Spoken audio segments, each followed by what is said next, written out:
मैंने इस छोटी सी जिंदगी में कई फिल्में देखी हैं, लेकिन बहुत कम ऐसी फिल्में हैं जिन्होंने एक सरल कहानी के साथ मेरे दिल को इस तरह छुआ कि उन्हें हमेशा के लिए याद रखा जा सके।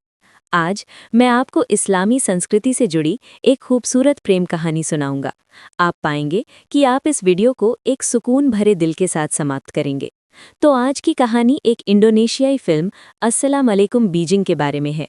और हाँ, इस कहानी और मेरे अपने जीवन के बीच कुछ असाधारण समानताएं हैं। ये देश चीन भी मुझसे गहराई से जुड़ा हुआ है। कहानी खत्म होने के बाद मैं आपको वे बातें बताऊंगा। तो चलिए शुरू करते हैं। कहानी इंडोनेशिया के एक शहर से शुरू होती है, जहां अस्मा नाम की लड़की की शादी की तैयारियां चल रही थी। लेकिन शादी से कुछ ही दिन पहले उसे पता चलता है कि उसके मंगेतर का अनीता नाम की लड़की के साथ संबंध था। यहाँ तक कि अनीता का अजन्मा बच्चा भी उसकी कोख में पल रहा था। ये सब सुनकर अस्मा खुद पर काबू नहीं रख पाती। वो ये स्वीकार नहीं कर सकती थी कि जहाँ उसने अल्लाह के डर से खुद को तमाम गुनाहों से दूर रखा था, वहीं उसका मंगेतर ऐसा घिनौना काम कर सकता था। इसलिए वो अपनी शादी तोड़ देती है। अब उसे मानसिक सदमे और दर्द से उभरने में मदद करने के लिए उसका परिवार अस्मा को उसकी सहेली सेकर के पास भेज देता है, जो चीन की राजधानी बीजिंग में थी। जब अस्मा बीजिंग पहुंचती है तो सेकर और उसके पति रेडवान हवाई अड्डे के बाहर उसका इंतजार कर रहे थे। अस्मा को वहां देखकर वो बहुत खुश होते हैं। वे उसका स्वागत करते हैं और उसे सीधे उसके लिए व्यवस्थित किए गए एक अपार्टमेंट में ले जाते हैं। अगली सुबह अस्मा बीजिंग में इंडोनेशियाई संवाददाता के कार्यालय जाती है। दरअसल उसकी सहेली सेकर ने वहां उसके लिए नौकरी का इंतजाम किया था। पुरानी जान पहचान होने के नाते वहां के बॉस अस्मा को चीन की स्थिति और मुसलमानों की जीवन शैली पर एक डॉक्यूमेंट्री लिखने का काम देते हैं। अस्मा उस डॉक्यूमेंट्री का शीर्षक अस्सलाम अलैकुम बीजिंग रखती है।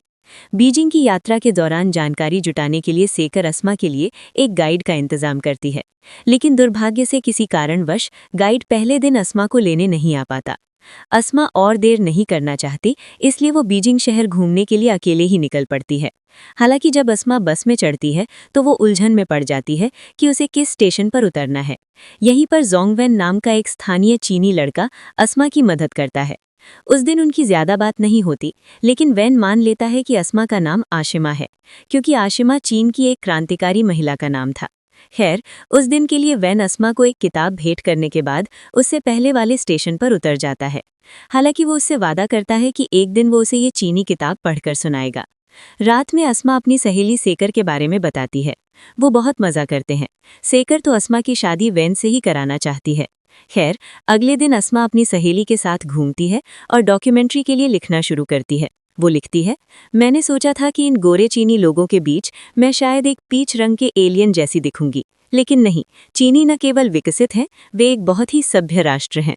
हालांकि इस देश में इस्लाम अल्पसंख्यक हैं, लेकिन वे सभी इस्लाम को बहुत अच्छी तरह जानते हैं।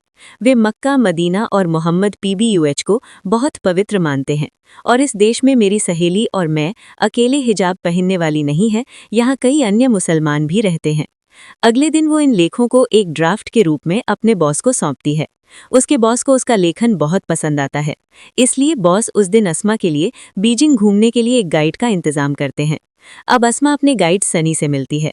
अस्मा सनी को बताती है कि आज वो चीन की विशाल दीवार देखना चाहती है। सनी उसे वो विशाल दीवार दिखाने ले जाता है। सनी उसे बताता है कि इस 6400 किलोमीटर लंबी दीवार की हर ईंट के साथ हजारों मजदूरों का खून, पसीना और कड़ी मेहनत जुड़ी हुई है। क्या तुम जानती हो अस्मा, चीनी परंपरा के अनुसार यदि कोई इस विशाल दीवार को पैदल पार कर सकता है तो उसे एक महान व्यक्ति माना जाएगा। रात में अस्मा अपना ड्राफ्ट लिखने के लिए फिर से बैठती है। वो लिखती है, ये 6400 किलोमीटर लंबी विशाल दीवार चीन की सबसे पुरानी संरचना है। इसका हर हिस्सा हजारों सालों की गौरवशाली किंवदंतियों से भरा हुआ है। वो दीवार जिसने चीन को हजारों युद्धों से बचाया, लाखों सैनिकों के खून से सनी ये दीवार आज भी दुनिया की सबसे पुरानी और सबसे बड़ी संरचना के रूप में गर्व से खड़ी है। अगले दिन अस्मा चीनी मुसलमानों का इंटरव्यू लेने के लिए सनी के साथ फिर से बाहर निकलती है। आज के ड्राफ्ट में वो लिखती है, 7वीं शताब्दी में इस्लाम मध्य पूर्व से सिल्क रोड के माध्यम से चीन पहुंचा। इस देश में इस्लाम का इतिहास और संस्कृति बहुत समृद्ध है। इस्लाम आधिकारिक रूप से मान्यता प्राप्त 5 धर्मों में से एक है। इस देश में 2 करोड़ मुसलमान रहते हैं और इस शहर में 2.5 लाख रहते हैं, जिनमें से मैं एक हूँ। सब कुछ ठीक चल रहा था, लेकिन एक दिन सनी के ना आने के कारण अस्मा फिर से अकेले निकल पड़ी। लेकिन अचानक रास्ते में अस्मा के सिर में दर्द होने लगता है। उसके सामने सब कुछ धुंधला हो जाता है। उस दिन किसी तरह घर लौटने के बाद उसकी सहेली कहती है, क्या मैं बॉस से तुम्हारे लिए 7 दिन की छुट्टी मांगूं? अस्मा मना कर देती है। मैं अपने पाठकों को निराश नहीं करना चाहती, मैं कल फिर बाहर जाऊंगी। जब रात होती है तो अस्मा अपनी इशा की नमाज में कहती है, शुक्रिया अल्लाह, मुझे एक और दिन देने के लिए। अब सुबह हो गई है और अस्मा अपनी जानकारी जुटाने के लिए फिर से निकल पड़ती है। आज उसके गाइड सनी के बजाय जोंगवेन उसे गाइड करने आता है। अस्मा हैरान होकर कहती है, आप यहाँ? सनी कहाँ है? वेन कहता है कि सनी की माँ बीमार है, इसलिए वो उनके पास गया है और मैं सनी की कंपनी में ही टूर गाइड के रूप में काम करता हूँ। फिर वो अस्मा को वहाँ की मस्जिद दिखाता है और कहता है, ये मस्जिद 996 में बनी थी। अधिकांश प्राचीन मस्जिदों की तरह ये हजारों सालों से गर्व के साथ खड़ी है। यहाँ की अरबी लिपि पैगंबर मोहम्मद पीबीयूएच के समय की है, जिसे यहाँ विभिन्न मध्य पूर्वी देशों से लाया गया था। यहाँ एक प्राचीन धूप घड़ी है जिसका उपयोग नमाज का समय निर्धारित करने के लिए किया जाता था। अब अस्मा और वैन बहुत बातें करते हैं। रात में घर लौटने के बाद अस्मा ये सब अपने ड्राफ्ट में लिखती है। अगले दिन वे दोनों फिर से घूमने बाहर निकलते हैं। वहाँ वैन कहता है, जिस गांव में मैं रहता हूँ वो बहुत गरीब और दूर दराज का गांव है। ये सुनकर अस्मा पूछती है, आपका गांव कहाँ है? वैन कहता है, यदि तुम मेरे साथ मेरे गांव चलोगी तो मैं तुम्हें बताऊंगा। अस्मा कहती है, इंशाअल्लाह। अस्मा की बात सुनकर वैन कहता है, वो शब्द एक बार फिर कहो, तुम्हारे मुंह से वो बहुत खूबसूरत लगा। अब बस में वैन अस्मा को दी गई किताब से कहानी सुनाता है, जिसमें यूनान प्रांत के एक गांव की आशिमा नाम की उस क्रांतिकारी महिला की कहानी है। वैन अस्मा को आशिमा के नाम से पुकारता है। रात में घर लौटने के बाद अस्मा अपनी सहेली को बताती है कि वैन अगले हफ्ते उसे यूनान में आशिमा की मूर्ति दिखाने ले जाएगा। अस्मा की बात सुनकर सेकर काफी खुश होती है, लेकिन उसे एहसास होता है कि अस्मा धीरे धीरे वैन के प्यार में पड़ रही है। इसलिए वो अस्मा से कहती है, तुम जो भी करो बस ये सुनिश्चित करना कि वो एक मुसलमान हो। तभी दरवाजे की घंटी बजने लगती है। जैसे ही अस्मा दरवाजा खोलती है वो देवा को देखती है, वो लड़का जिससे उसकी शादी होने वाली थी। लड़के को देखकर सेकर जल्दी से अस्मा को कमरे में ले आती है। वो पूछती है, वो यहाँ क्यों आया है? ऐसे चरित्रहीन लड़के को दूसरा मौका मत देना, मैं तुमसे कह रही हूँ। वैन तुम्हारे लिए एकदम सही है। लेकिन अस्मा कहती है, सोचो सेकर, जकार्ता बीजिंग से बहुत दूर है, ये शायद मुमकिन न हो पाए। रेडवान को मौका देना शायद बेहतर होगा। सेकर की सलाह को नज़रअंदाज करते हुए वो उस रात देवा से मिलती है। वहाँ देवा उससे माफ़ी की भीख मांगता है। वो अस्मा से शादी करने के लिए अपनी पत्नी अनीता और बच्चे को छोड़ना चाहता है, लेकिन ये सब सुनकर अस्मा फिर से दृढ़ हो जाती है। उसे एहसास होता है कि देवा शायद उसके लिए नहीं बना है। अस्मा देवा को छोड़कर चली जाती है। अगली सुबह वो फिर से वैन से मिलती है, क्योंकि उन्होंने आज टेम्पल ऑफ हेवन जाने की योजना बनाई थी। लेकिन देवा यहाँ अस्मा का पीछा करता है। वो कहता है, चलो मैं तुम्हें छोड़ देता हूँ, तुम कहाँ जा रही हो? अस्मा उसे अनदेखा करके जाना चाहती है, लेकिन वैन कहता है, चलो इसकी कार में चलते हैं। यहाँ अस्मा, वैन और देवा कार में एक साथ यात्रा करते हैं, लेकिन रास्ते में वैन के प्रति ईर्ष्या के कारण देवा अस्मा के साथ अपने संबंध के बारे में बात करता रहता है, कैसे उनकी शादी तय हुई थी और अपने देश में रहते हुए वे कहाँ कहाँ घूमे थे। वो ऐसा इसलिए करता है ताकि वैन ये सब सुनकर अस्मा को छोड़ दे। हालांकि वे जल्द ही टेम्पल ऑफ हेवन पहुंच जाते हैं। यहाँ भी अस्मा देवा को अनदेखा करने और वैन के करीब रहने की पूरी कोशिश करती है। ये सब देखकर देवा गुस्से से लाल हो रहा था। यहाँ वैन मंदिर के बारे में बात करता है। वो कहता है, ये चौकोर मंदिर पृथ्वी का प्रतिनिधित्व करता है और वो गोलाकार टेम्पल ऑफ हेवन है। दरअसल स्वर्ग और नर्क सब इसी धरती पर हैं, हमें बस इसे महसूस करना है। इस बार देवा वैन पर बरस पड़ता है। वो कहता है, तुम ये बकवास बातें क्यों कर रहे हो? तुम किस धर्म के हो? वैन कहता है, इसमें धर्म क्यों ला रहे हैं? ये एक ऐतिहासिक स्थल है, मैं केवल इसका वर्णन कर रहा था। हालांकि मैं एक निर्माता में विश्वास करता हूँ, लेकिन धर्मों के बारे में मुझे पर्याप्त संदेह है। फिर वे सब खाने के लिए बैठते हैं। इस बीच अगले दिन कार्यालय में देवा अस्मा के लिए फूलों का एक गुलदस्ता भेजता है। वो लिखता है, अस्मा, मुझे पता है कि तुम मुझसे नाराज हो। मुझे स्वीकार करने में तुम्हें लंबा समय लगेगा, इसलिए मैं इंडोनेशिया लौट रहा हूँ। इन्हीं बातों के बीच अस्मा अचानक दफ्तर के कमरे में उस सिरदर्द के कारण फिर से बेहोश हो जाती है। सेकर जल्दी से उसे अस्पताल ले जाती है, जहां डॉक्टर बताते हैं कि अस्मा के दिमाग में गंभीर समस्या है। उसे किसी भी समय स्ट्रोक हो सकता है और वो हमेशा के लिए अंधी भी हो सकती है। सेकर के सामने सब कुछ अंधेरा छा जाता है। अपनी प्यारी सहेली को ऐसी हालत में देखकर सेकर अंदर से हिल जाती है और अस्मा सेकर का चेहरा देखकर समझ जाती है कि उसे कोई भयानक बीमारी हो सकती है। है। इस बीच क्योंकि अस्मा अगले दिन वैन से नहीं मिली, वैन अस्मा के दफ्तर पहुंचता है। वहां सेकर वैन को एक पत्र देती है और कहती है, अस्मा ने मुझसे ये तुम्हें देने के लिए कहा था। वैन कांपते हाथों से पत्र खोलता है। उसमें अस्मा ने लिखा था, माफ़ करना वैन, मैं तुम्हारे साथ यूनान नहीं जा सकी। कुछ समस्याएं आ गई हैं, इसलिए मुझे इंडोनेशिया लौटना होगा। शायद मैं फिर से वापस आऊं और उस दिन मैं तुम्हारे साथ आशिमा की वो मूर्ति देखने ज़रूर जाऊंगी। क्या वो मूर्ति तब तक वहीं रहेगी वैन? कृपया इसे मेरे लिए थामे रखना। तुम्हारी अस्मा। इंडोनेशिया वापस आकर अस्मा पूरी तरह से बिस्तर पर पड़ गई है। उसे पता चलता है कि वो एपीएस या एंटी फॉस्फोलिपिड सिंड्रोम से पीड़ित है, एक ऐसी बीमारी जहां शरीर में खून के थक्के जमने लगते हैं। अगर खून दिमाग में या आंखों के पास जम जाए तो उसे स्ट्रोक हो सकता है या वो हमेशा के लिए अंधी भी हो सकती है। बेचारी अस्मा ने हार मान ली थी। उसने अपना ड्राफ्ट अधूरा छोड़ दिया। इस बीच अस्मा के शरीर के विभिन्न अंग लकवाग्रस्त होने लगे हैं। वो अब चल नहीं सकती। उसके दिन और रात बिस्तर पर ही बीतते हैं। एक दिन वैन अस्मा को एक ईमेल भेजता है। वो कहता है, अस्मा, मैं आज फिर से नियूजी मस्जिद गया था। अगर तुम यहाँ होती तो मैं तुमसे कुछ पूछता, लेकिन सौभाग्य से यहाँ के एक इमाम ने मुझे इसके बारे में बताया।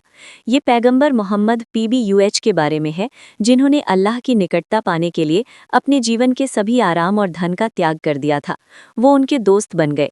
मुझे उम्मीद है कि तुम्हारी समस्याएं बहुत जल्द खत्म हो जाएंगी और हम जल्द ही साथ में आशिमा की मूर्ति देखने जाएंगे। तुम्हारा वैन। वैन की यादों से भरकर अस्मा वहां के मरीजों को आशिमा नाम की उस लड़की की कहानी सुनाती है जो उसकी तरह ही थी। वो कहती है कि यूनान के एक गांव में आशिमा नाम की एक बहुत खूबसूरत लड़की थी और उसी गांव का एक साधारण लड़का अहे उसे प्यार करता था। लेकिन गांव के मुखिया का बेटा असेहे भी आशिमा को प्यार करता था। जब उसे आशिमा और अहे के रिश्ते के बारे में पता चला तो उसने आशिमा का अपहरण कर लिया। उसने पूरे गांव को जला दिया और सबको मार डाला। लेकिन रोशनी की एक चमक आई और उस दिन उसने आशिमा को एक विशाल पत्थर की मूर्ति में बदल दिया। हालांकि असेहे उसे भूलकर चला गया, लेकिन अहे हर दिन आशिमा की मूर्ति के सामने आता था। वो हर दिन आशिमा से बहुत सी बातें करता था, लेकिन उसे कभी कोई जवाब नहीं मिला। अपनी मृत्यु तक अहे आशिमा को बोलते हुए सुनना चाहता था, लेकिन नहीं, उसे केवल उसकी प्रतिध्वनि सुनाई देती थी। अंत में अहे एक दिन उसी मूर्ति के पास मर गया, क्योंकि अहे अपनी जान से बढ़कर आशिमा को प्यार करता था। इस बीच अस्मा अब कुछ ठीक हो गई है, वो खड़ी हो सकती है और उसकी सहेली चीन से उसे देखने आती है। वो अस्मा को वैन द्वारा भेजा गया एक पत्र देती है। वैन ने लिखा था, मैं तुम्हें हर दिन बहुत याद करता हूँ आशिमा। इस बीमारी के बीच भी अस्मा को जीने की एक उम्मीद मिल जाती है। वो सेकर से पूछती है, तुमने उसे ये तो नहीं बताया कि मैं बीमार हूँ? सेकर कहती है, नहीं, मैंने कुछ नहीं बताया। इन बातों के बीच रिदवान की पत्नी अपने बच्चे के साथ अस्मा से मिलने वहां आती है। वो अस्मा से कहती है, मेरे पति सिर्फ तुमसे प्यार करते हैं, अब मैं क्या करूं? अस्मा उसे समझाती है, देखो, रिदवान को समझाओ और मेरी हालत अब तुम्हारी हालत से कहीं ज्यादा खराब है। वो कभी मेरे साथ नहीं रह सकता, मैं कभी माँ नहीं बन सकती, और हाँ, अपने बच्चे का ख्याल रखना। लेकिन उनकी बातचीत के दौरान सेकर कमरे के अंदर अस्मा और वैन के बीच के ईमेल देख लेती है। सेकर को यकीन हो जाता है कि वैन अस्मा को शिद्दत से प्यार करता है। इसलिए वैन के प्यार को परखने के लिए सेकर उससे कहती है, क्या तुम मुझसे मिलने के लिए इंडोनेशिया आ सकते हो? वो उसे अपने पति रिदवान का पता देती है और उसे उसके साथ यहाँ आने को कहती है। अब अनीता घर लौटती है और देवा को बताती है कि अस्मा इतनी बीमार है कि वो कभी मां नहीं बन सकती, लेकिन देवा को उसकी बातों पर बिल्कुल यकीन नहीं होता। इस बीच सेकर के पति आज चीन से आने वाले हैं और सेकर जानती है कि वैन उनके साथ आएगा, इसलिए अस्मा को सरप्राइज देने के लिए वो उसे तैयार करना शुरू कर देती है। थोड़ी देर बाद सेकर के पति और वैन उनके घर पहुंचते हैं। सेकर अस्मा को उन्हें देखने के लिए पास वाले कमरे में रखती है, लेकिन कबाब में हड्डी की तरह देवा भी यहाँ आ पहुंचा। वो ये देखने आया था कि क्या अस्मा सच में बीमार है। लेकिन आज का दिन बहुत दुखद था, क्योंकि तब तक बगल के कमरे में मौजूद अस्मा के सिर में तेज दर्द शुरू हो गया। उसकी आंखों के सामने सब कुछ अंधेरा होने लगा। तभी सेकर वहां दौड़ती है और जल्दी से उन्हें अस्मा के पास ले जाती है। और अफसोस, भले ही वैन इतनी लंबी दूरी तय करके उसके पास आया था, लेकिन अस्मा अब उसे देख नहीं सकती थी। वो वैन के पास जाती है और उसे पहली बार छूती है। उसकी आंखें, चेहरे और नाक को छूती है और उसका दिल उसे एक और बार देखने के लिए रो पड़ता है, चाहे वो अपनी रूह से ही क्यों ना हो। लेकिन तभी अस्मा बेहोश हो जाती है। अस्मा को अस्पताल में भर्ती कराया जाता है और यहाँ एक मतलबी दोस्त की तरह देवा अस्मा को छोड़ देता है, उसकी जिम्मेदारी वैन पर छोड़कर भाग जाता है। अब अस्मा पूरी तरह से बेहोश है। डॉक्टरों को भी नहीं पता कि उसे कब होश आएगा। लेकिन वेन देवा जैसा डरपोक लड़का नहीं है। वो परछाई की तरह अस्मा के साथ रहता है और उसकी सेवा करता है। वो उसे हर दिन यूनान की आशिमा की कहानी सुनाता है। वो उसके पास बैठकर दिन रात गुजारता है। ऐसी बीमारी के बीच वो अस्मा की माँ से कहता है, मैं आशिमा से शादी करना चाहता हूँ, मैं उसकी सारी जिम्मेदारी लेना चाहता हूँ, इंशाल्लाह। वेन के मुंह से इंशाल्लाह सुनकर अस्मा की माँ उसे हैरानी से देखती है। वेन कहता है, हाँ, मैंने कहा, आपकी बेटी मुझे रोशनी के इस रास्ते पर ले आई है। उसकी वजह से मैं सच्चे रास्ते की रोशनी से रोशन हुआ हूँ। मैं इस्लाम की छाँव में आया हूँ और अब मैं अस्मा के साथ परछाई की तरह रहना चाहता हूँ। मैं उसकी आंखों की रोशनी बनना चाहता हूँ। वेन को अल्लाह का मार्गदर्शन प्राप्त होता है।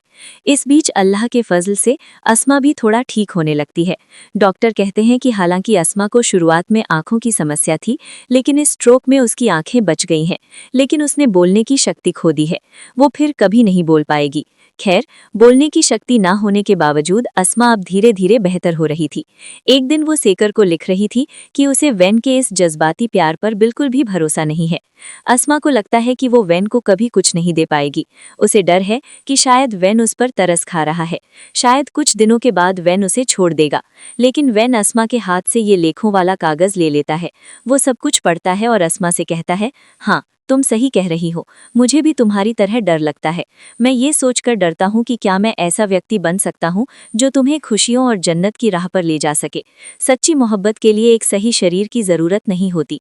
क्या तुमने ही नहीं कहा था कि अगर कोई अपने जन्म, मृत्यु और निकाह को अल्लाह के दरबार में सौंप दे तो उसका जीवन बहुत आसान हो जाता है। मैंने भी वही किया है।